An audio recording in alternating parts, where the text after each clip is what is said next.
Olá, boa noite. Estamos aqui no Hospital das Nações para transmitir mais uma live para vocês. Eu sou Suelen Rocha e hoje aqui comigo o Dr. William Conda. Boa noite, doutor. Boa noite, Suelen. Tudo já é? Tudo em ordem. Então tá bom. O Dr. William Conda é cirurgião ginecológico e especialista em endometriose. E hoje nós vamos falar exatamente desse assunto, a endometriose. Ela atinge hoje cerca de 6 milhões de mulheres brasileiras. E como é um tema muito relevante, a gente tem um especialista hoje no assunto, então nós vamos conversar com vocês sobre isso. Quem tiver perguntas, podem nos enviar, que nós vamos respondendo na medida que a gente vai fazendo a live. Então, doutora, as perguntas vão entrar aqui pra gente, a gente também já tem algumas que chegaram anteriormente, e nós vamos bater no papo, ok? Ótimo. Então, tá bom. Doutora, então começa explicando pra gente, para que o pessoal que está lá em casa nos assistindo consiga entender, o que é a endometriose. Na verdade, a endometriose é uma doença ginecológica, de um modo geral, que tem algumas características de ser uma doença hormônio dependente e uma doença inflamatória crônica. Na verdade, o conceito seria o tecido de dentro do útero, que é chamado de endométrio, quando ele se implanta fora da cavidade uterina, então ele está dentro do abdômen, que daí pode estar no ovário, pode estar perto das trompas, na região na frente ou atrás do útero, isso seria chamado de endometriose, o tecido endometrial fora da cavidade uterina. Tá. Seria uma inflamação, doutor, algo assim? Ou esse tecido ele pode se criar por qualquer motivo? Como que funciona? Inicialmente, ele se implanta por vários fatores, na verdade, geralmente alguns fatores genéticos e predisposição. E à medida que o tecido se desenvolve dentro do abdômen, por ele sofrer ação hormonal, dos hormônios que são produzidos no ovário, esses hormônios agem no tecido endometrial e a pessoa tem, nos implantes de endometriose, uma reação parecida que acontece dentro da cavidade uterina, ou seja, no final das contas vai ter alguns sangramentos, como o sangramento menstrual, mas dadas as proporções do tamanho da cavidade, do tamanho do implante, pode ter o sangramento nos implantes de endometriose, e isso cria um processo inflamatório crônico dentro do abdômen que gera toda essa sintomatologia. Por isso aquelas dores que o pessoal comenta tanto que quem tem endometriose tem, né? Por isso a sintomatologia. Tá. Então, já que a gente está falando um pouquinho sobre os sintomas, explica pra gente, de modo geral, quais são os sintomas da endometriose. Basicamente, os sintomas de endometriose, eles são divididos em alguns relacionados à dor e alguns relacionados à parte de dificuldade para engravidar e infertilidade. De dor, tem vários tipos de sintomas diferentes, dependendo de onde a endometriose acomete. Mas, basicamente, o sintoma mais importante seria a cólica menstrual em uma intensidade mais severa. Outros sintomas associados seriam desconforto ou dor durante a relação, normalmente aquele desconforto no fundo da vagina, perto da região do colo do útero e do útero. Você pode ter aquelas pessoas que estão com processo inflamatório crônico já há vários anos, a pessoa começa a ter dor fora do período menstrual também, não só a dor no período menstrual, mas fora do período menstrual. Uhum. E dependendo de onde tem o comprometimento da doença, as mulheres podem ter também dores no período menstrual para evacuar, dores para urinar, que são alguns sintomas específicos de comprometimento de outras estruturas fora do trato ginecológico, especificamente a parte intestinal e a parte urinária, que em uma porcentagem significativa das vezes pode estar cometida também. Então, são vários sintomas, né? São várias situações que vão incomodar a mulher. Sim, ela pode ter várias sintomatologias, principalmente dependendo, e existem outras localizações menos frequentes, até a nível diafragmático. Então, algumas mulheres que têm implante aqui na região diafragmática podem ter dor no ombro no período menstrual, podem ter dor na região torácica. Então, dependendo de onde são os implantes mesmo, ela pode ter alguns sintomas específicos até. Tá certo. Doutora, então já que a gente está falando de sintomas, e pelo que a gente viu, são vários sintomas que podem acometer, como que funciona o diagnóstico? Como que a gente sabe que a mulher tem endometriose? Bom, o diagnóstico, normalmente, a primeira coisa que você pensa para o diagnóstico seria baseado na sintomatologia que a pessoa tem. Então, assim, existem os sintomas de dor e existe aquelas mulheres que estão tentando engravidar e que não estão conseguindo, que podem eventualmente ter endometriose. É claro que não são todas as que têm infertilidade que têm endometriose associada.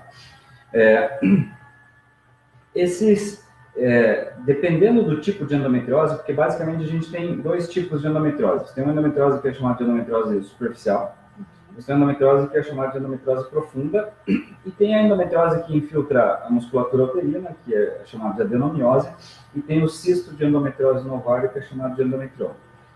O endometrioma, que é o cisto ovariano, o diagnóstico normalmente, além dos sintomas, seria por imagem, então ultrassonografia, ressonância, assim como a adenomiose, que é a endometriose uterina, também o diagnóstico seria por ultrassonografia ou ressonância.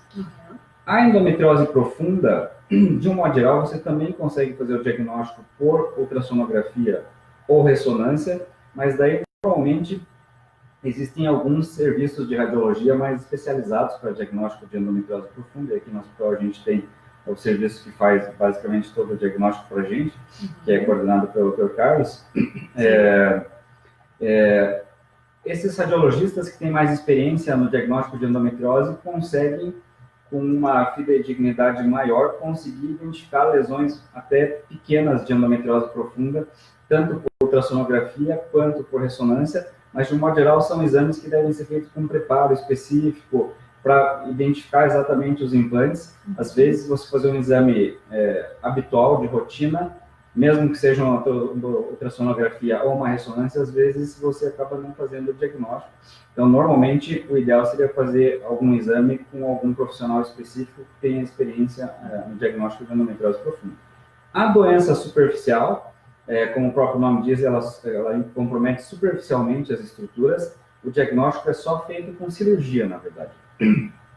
É claro que existem algumas indicações muito específicas de você indicar uma cirurgia para uma pessoa que tem diagnóstico ou tem uma suspeita de endometriose superficial, porque boa parte dessas pessoas que têm essas cólicas e que fazem os exames, e que os exames às vezes não mostram nada, que seriam as pessoas que têm endometriose superficial, normalmente elas respondem muito bem ao tratamento medicamentoso. Então, assim, na grande maioria das vezes você não precisa fazer uma cirurgia só para ter o diagnóstico, você pode começar um tratamento medicamentoso e se ela melhorar, você não precisa fazer cirurgia.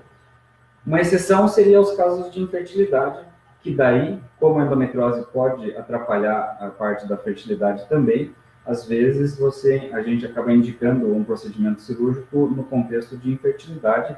É claro que tem que fazer toda a investigação de fertilidade, não é só a questão da endometriose, mas no final das contas, se você não chega a conclusão nenhuma e existe uma suspeita clínica de endometriose superficial, você poderia indicar uma cirurgia.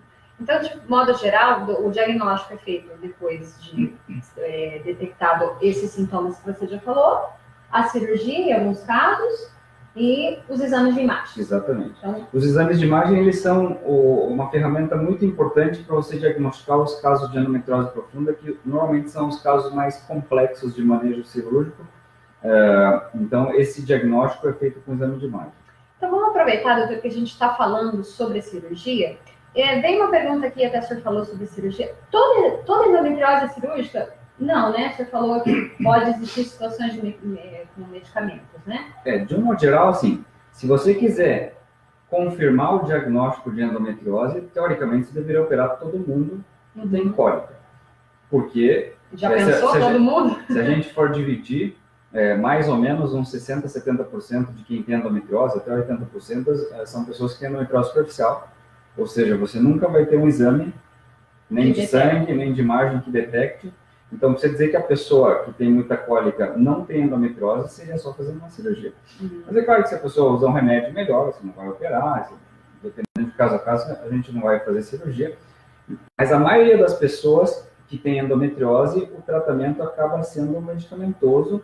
As indicações cirúrgicas são bem restritas, na verdade, mesmo nas pessoas que têm endometriose mais severas. Algumas delas não são sintomáticas, então nem sempre a gente acaba indicando cirurgia. Ela identifica só quando tem gravidade, às vezes sim. Doutor, então, de certa forma, a endometriose, ela tem cura ou ela tem tratamento? De modo geral, a gente consegue não curar a endometriose com cirurgia, mas assim, naquele momento que você faz uma cirurgia, se a pessoa tem uma endometriose profunda, maior, extensa, e você faz uma cirurgia, naquele momento, você removendo todos os implantes de endometriose, você tira a doença naquele momento. É claro que, assim, ao longo do tempo, depois da cirurgia, ela pode vir a desenvolver uma recidiva da endometriose ou uma recidiva dos sintomas. Nem sempre, depois de fazer uma cirurgia, quando a pessoa volta a ter sintomatologia, significa que a pessoa tem uma recidiva da doença em si, tem um implante de endometriose. Às vezes ela tem uma recidiva do sintoma só. E o sintoma da endometriose, ele não vem só porque a pessoa tem o implante de endometriose, ele tem todo um contexto hormonal, tem o contexto da menstruação. Você pode muito bem fazer uma cirurgia, tirar toda a endometriose, a pessoa continuar com cólica só pelo fato de estar menstruando, só pelo fato de ter ovário. Então, assim, uma coisa são os sintomas, outra coisa é a doença, e outra coisa é a pessoa que fez uma cirurgia, tirou a endometriose e continua com alguns sintomas. Isso a gente maneja clinicamente depois da cirurgia, né? Bom, de qualquer forma, se a mulher continua sentindo dores fortes, cólica, ela continua em tratamento, né, doutor? Todo ano lá vai no seu ginecologista, mantém sempre o tratamento para que ela não tenha essas dores, né? Todas as pessoas que têm endometriose só têm endometriose porque tem a tendência de ter endometriose. Então, na verdade, se a pessoa tem a tendência de ter uma doença, e essa é uma doença crônica, é importante que, operando ou não operando, se faça um segmento para que se detecte o mais precocemente uma recorrência, para que se trate eventualmente os sintomas residuais, para fazer o acompanhamento a longo prazo. É como qualquer doença crônica. Né? Interessante que o senhor falou isso agora. Existe, então, uma forma de prevenir a endometriose? Prevenir, normalmente não. Porque, assim, se a gente for considerar, existem algumas mulheres, na verdade, que usam anticoncepcional desde idade jovem e que, às vezes, não tem cólica. Isso é uma coisa que a gente vê muito frequentemente, na verdade, na prática diária. Então, a pessoa, às vezes, usa um anticoncepcional ou porque tinha muita cólica, ou por causa de anticoncepção mesmo. E daí, quando para o anticoncepcional lá, quando vai tentar engravidar, com 30 e poucos anos, começa a ter cólica, e daí vai lá, faz um exame de imagem e vê que tem endometriose profunda, extensa. Assim, o anticoncepcional, ele é um medicamento que a gente usa para controlar sintoma de endometriose, mas ele não evita que a pessoa desenvolva endometriose, não trata o implante de endometriose, trata o sintoma da endometriose. E o fato de a pessoa estar sem cólica não quer dizer que a endometriose não pode aumentar de tamanho. Então, na verdade, o tratamento medicamentoso, ele tem um certo papel, na verdade, mas você sempre a partir do momento que você estabelece que a pessoa tem uma sintomatologia que pode ter endometriose, você acaba tendo que fazer um controle ao longo do tempo, baseado em sintoma, baseado em exame de imagem, para que se detecte o mais precocemente a doença. Mas não existe nenhum método de você prevenir a doença, na verdade. O que a gente costuma fazer, quando você faz um diagnóstico de endometriose profunda numa pessoa jovem, seria começar um tratamento medicamentoso, fazer um segmento com exame de imagem, e se eventualmente você tem uma suspeita de que a lesão está aumentando de tamanho pelos exames de imagem, às vezes você acaba operando para evitar, por exemplo, que uma lesão profunda pequena fique muito grande ou que infiltre o intestino. Então você acaba operando a pessoa antes de ter um avanço da doença. Então eu acho que como alerta a mulher tem que ficar de olho nos sintomas, né, doutor? Geral, bem o corpo, ver o que está de diferente ali, relatar a ginecologista, né? De uma geral, a sintomatologia é mais importante, por quê? Porque, na verdade, assim, as pessoas que têm endometriose, que não têm sintomas, de um modo geral, não precisariam fazer um tratamento.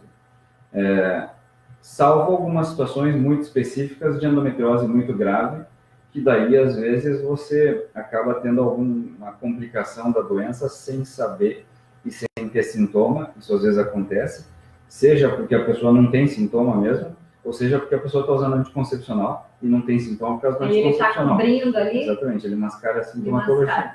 Então, assim, mas geralmente, a pessoa que tem pouca endometriose e não tem sintoma, ela não precisa fazer nenhum tratamento específico, ou usa um anticoncepcional só para tentar evitar a progressão da doença. Tá certo. Doutor, vamos responder aqui um pouquinho a pergunta da Evelise, e depois a gente volta para falar um pouquinho sobre pré-operatório e pós-operatório, que é bacana, acho que como é uma situação bem cirúrgica, né, a gente fala um pouquinho de como funciona. Então, a Evelise Pignataro, ela está contando para a gente o seguinte: tenho adenomiose no útero e endometriose profunda. Endometriose profunda no útero, ovários e intestino. Não tenho vida. Sofro com dores horríveis, não posso trabalhar, dores incapacitantes que às vezes não consigo nem sair da cama. Estou fazendo tratamento, mas eles acham que é apenas cólica, com remédio, passa. Doutor, não aguento mais. Complicada a situação da Evelise aqui, né, doutora? Ela colocou mais uma situação. Ela toma Caliste e não resolveu nada.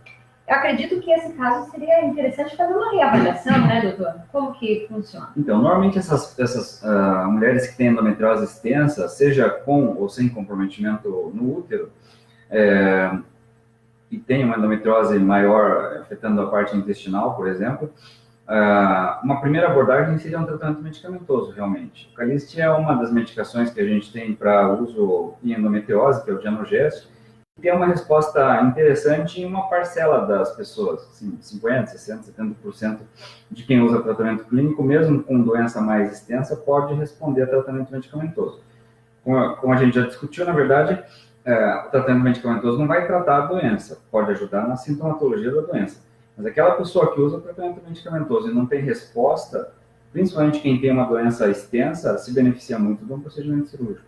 Porque daí você vai lá, remove a doença. É importante voltar a fazer uma reavaliação, né, com o médico dela e, quem sabe, para a cirurgia, né? Com certeza, porque quando você faz um tratamento medicamentoso, você tem a doença, você vai ficar com a doença e vai tentar usar um remédio para ver se a doença não te dá sintoma. Sim. É diferente, sei lá, fazer uma cirurgia, tirar a doença e você usar um remédio depois só para controlar a menstruação. Você vai estar sem doença. De um modo geral, a resposta ao tratamento medicamentoso depois da cirurgia é muito melhor, muito melhor. Claro. Sem dúvida. Doutora, a gente está recebendo aqui um alô da Ana Iola. Excelente médico, tirou todas as minhas dúvidas na última consulta. Irei fazer esterectomia com o doutor William. Essa é tua paciente, doutor. Daí. Olá. Tudo bem? Então tá. Doutor, vamos falar então agora um pouquinho sobre a situação de como funciona o pré-operatório. Já que é uma cirurgia, que é uma doença que em muitos casos é cirúrgico, o que a pessoa tem que fazer no pré-operatório para poder fazer a cirurgia? Em termos de pré-operatório, é claro que existem os exames básicos de qualquer procedimento cirúrgico, na verdade. Tem os exames de sangue e avaliação anestésica. Mas, especificamente para endometriose, a gente divide o pré-operatório em duas situações diferentes. Se a pessoa está fazendo um tratamento de endometriose só por causa da dor e da endometriose, ou se a pessoa está fazendo uma cirurgia por causa de infertilidade. Fertilidade é uma outra área que a gente poderia até discutir depois, porque isso é uma outra área completamente diferente, que não envolve só endometriose, envolve outras doenças também. Então, acho que não daria para entrar muito nesse assunto agora. Mas, assim, de um modo geral, para infertilidade, você tem que fazer uma série de investigações especificamente para infertilidade, inclusive da parte masculina, toda a avaliação de infertilidade. Okay. Então, você vai fazer um pré-operatório só por causa da endometriose, o mais importante seria o exame de imagem pré-operatório realizado com algum profissional experiente em endometriose. Por quê? Porque a endometriose, quando você vai operar uma endometriose superficial, de um modo geral, são cirurgias mais simples. Então, você vai lá, fez um exame de imagem, tem sintoma de endometriose, o exame de imagem não mostrou nada específico. Normalmente são cirurgias simples. A gente acaba operando muito pouco endometriose superficial, porque elas respondem muito bem ao tratamento medicamentoso. Então, tem pouca indicação de cirurgia fora do contexto de infertilidade. Mas, às vezes, tem algumas situações que precisam de cirurgia. A endometriose profunda, o exame mais importante pré-operatório é o exame de imagem, na verdade. Porque, assim, a endometriose profunda ela pode ser uma lesão pequenininha na frente do útero, uma lesão pequenininha atrás do útero, mas daí você tem as lesões mais importantes, que daí começam a infiltrar a bexiga, que você vai fazer uma cirurgia e tem que tirar um pedaço da bexiga, você tem infiltração intestinal, você vai fazer uma cirurgia e tirar um pedaço do intestino, às vezes o nódulo que está atrás do colo do útero infiltra a vagina, você tem que tirar um pedaço da vagina, você tem as lesões mais em localizações diferentes, na região torácica, que às vezes você vai ter que fazer uma cirurgia através do tórax associada à cirurgia abdominal. Então, isso são coisas que o exame de imagem vai te mostrar e você vai planejar a cirurgia, inclusive com quem você vai operar, qual equipe de cirurgia, se vai ter que ter algum outro profissional de outra especialidade junto. Às vezes é uma cirurgia múltipla. Sim, as endometrioses profundas, de uma geral, são cirurgias grandes, que duram 2, 3 horas, e que a gente faz vários tipos de procedimentos no mesmo procedimento. Às vezes você mexe na parte urinária, mexe na parte intestinal, mexe na parte torácica, tudo no mesmo procedimento cirúrgico. Então, assim, o exame mais importante, sem dúvida nenhuma, é o exame de imagem, que é baseado nele que a gente define o que a pessoa vai fazer de cirurgia. Antigamente, quando não se existia essa questão dos exames de imagem para diagnóstico de endometriose, existia uma situação que se realizava uma cirurgia laparoscópica para fazer diagnóstico de endometriose. Isso é uma coisa que praticamente não se faz mais, porque o diagnóstico de endometriose profunda é com exame de imagem, não é com cirurgia. E mesmo na cirurgia, quando a pessoa tem uma endometriose profunda muito grande, se você fizer uma cirurgia, você não consegue, pela cirurgia, saber o tamanho da lesão, sem que você faça a cirurgia completa. Você vai começando a cirurgia, vai fazendo, e daí você vai chegando no tamanho da doença. Então, se o colega que vai fazer a cirurgia, por exemplo, não tem uma experiência em fazer uma ressecção intestinal, não tem, a pessoa acaba não conseguindo fazer a cirurgia. E é claro que quando você faz uma cirurgia parcial, a cirurgia, uma reoperação na sequência é muito mais complexa. Né? Tá certo. Doutora Darla Garcia, ela está falando aqui que você salvou a vida da filha dela. Ó, que querida. Manda um abraço para o doutor, somos fã aqui de Ponta Grossa. Olá, Darla. A gente tem bastante pacientes de lá. Ponta Grossa. Ah, que bacana. É bom saber que ele repercute aí, né? Ah, sim, com certeza. A Evelise, que a gente respondeu a pergunta, falou muito obrigada, doutor. De nada, Evelise. Doutor, além desses exames que são importantes, então, para o pré-operatório, de modo geral, a pessoa tem que estar com a saúde em dia, né? Exames cardiológicos, de sangue. Também você faz essa bateria, porque, de forma geral, uma cirurgia tem que ter esses preparos? Ah, sim, com certeza. Na verdade, esses exames são os exames de rotina pré-operatória. Claro que, assim, a grande, não é uma vantagem, mas, assim, a grande facilidade que a gente tem nas pessoas que têm endometriose é que é uma doença da pré-menopausa. Então, assim, a maioria das pessoas que têm endometriose tem menos de 50, 50 e poucos anos. Então, são pessoas que normalmente não têm problema de saúde nenhum. O pré-operatório da parte clínica é muito simples, porque raramente você pega uma pessoa com várias comorbidades, diferente de operar um câncer com 70, 80 anos, que daí você tem que fazer um check-up geral, né? Sim. Então. E, doutor, dias de internação. A pessoa fez a cirurgia de endometriose, quanto tempo ela vai ficar no hospital? Então, uma cirurgia de endometriose simples, uma endometriose leve, uma endometriose profunda pequena, de uma geral, se faz a cirurgia, a pessoa vai para casa no dia seguinte, né? É difícil precisar ficar. A não ser que tenha alguma intercorrência em termos de... Tem gente que às vezes é mais vulnerável a náusea e vômito, tem gente que tem um pouco mais de dor no pós-operatório. Essas pessoas às vezes ficam internadas mais um dia, mais para controle de sintoma. Mas, em tese, se fez uma cirurgia simples, no dia seguinte, ou uma muito simples, você poderia até ir para casa no mesmo dia, eventualmente. As cirurgias maiores de endometriose depende... Existem várias correntes, na verdade. Hoje em dia, a gente tem uma tendência a tentar deixar a pessoa ao menos tempo internada possível e tentar fazer algumas medidas para que a recuperação pós-operatória seja mais rápida. Isso a gente já faz há mais de 5, 6 anos. Inclusive, a gente tem alguns trabalhos publicados com relação a isso, na verdade, para a cirurgia de endometriose intestinal. Normalmente, quando a pessoa faz uma cirurgia, por exemplo, uma ressecção do bexiga, uma ressecção intestinal, e ela evolui bem no pós-operatório, de um modo geral, no primeiro dia de pós-operatório, máximo no segundo dia, pode ir para casa, porque, assim, todas as complicações, que inclusive podem ser bem graves, que a pessoa pode ter, de um modo geral, elas não vão acontecer no primeiro, segundo, terceiro dia de pós-operatório, exceto o sangramento. Mas, assim, as complicações mais graves que não sangramento, elas acontecem 5, 6, 7, 8 dias depois da cirurgia. Se ficar internada 4, 5, 6 dias, nem sempre você fica internado o tempo que vai acontecer a complicação. Aí vai para casa, passa mal você e pode ir para casa e ter o problema de qualquer jeito. Você, a partir do momento que a pessoa está se sentindo bem, poderia ir para casa. A gente geralmente faz um retorno precoce, então as ressecções intestinais nossas de endometriose, de modo geral, ficam internadas mais ou menos 1 dia, 2 dias. Daí elas vão para casa com 2 dias de pós-operatório, fazer um retorno precoce com a gente, na verdade, para uma reavaliação. Se eventualmente tem alguma intercorrência nesse meio tempo, eles contactam a gente ou são orientados a voltar ao pronto atendimento, que tem a equipe do pronto atendimento que presta o primeiro atendimento para a gente. E daí você faz a avaliação ambulatorial depois da cirurgia. De modo geral, assim, eu diria que 99% das nossas cirurgias ficam internadas 24 horas, um dia. 2 dias no máximo, mesmo as cirurgias grandes. E doutor, no pós-operatório, quanto tempo ela vai levar para voltar ao trabalho, para as atividades dela, levantar peso, segurar o filho? Eu acho que é importante essas questões, porque mulher normalmente tem multifunções, Sim, né? sim, claro.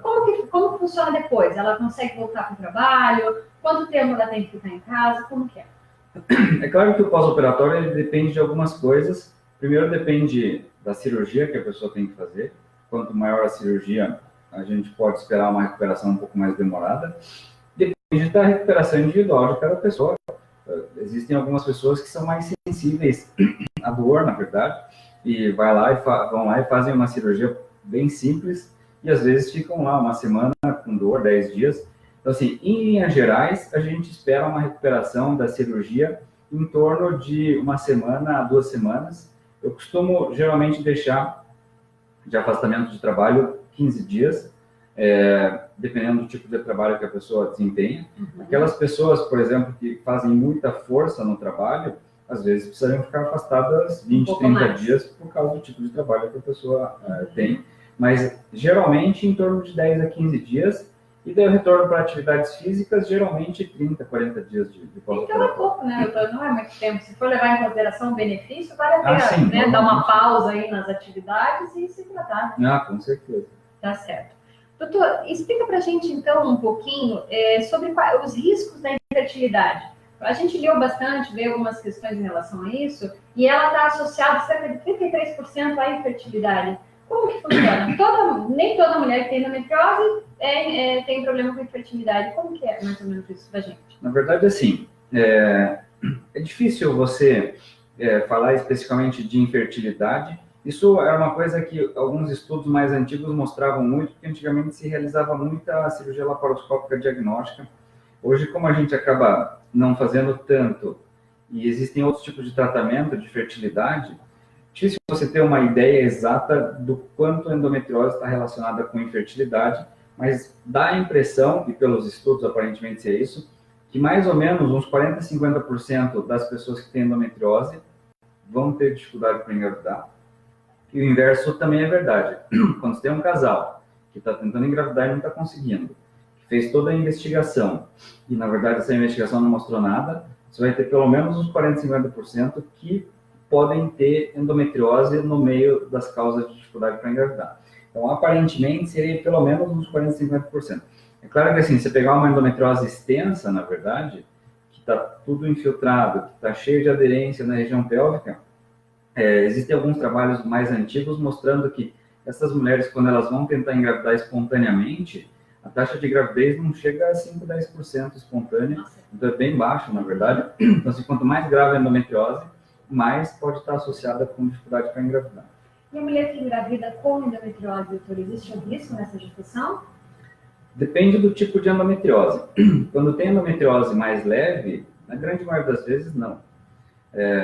Geralmente, a endometriose pode estar associada um pouco com um risco de abortamento, mas, assim, se você for levar em consideração se a endometriose faz mais abortamento ou dificuldade para engravidar, claro que faz mais dificuldade para engravidar.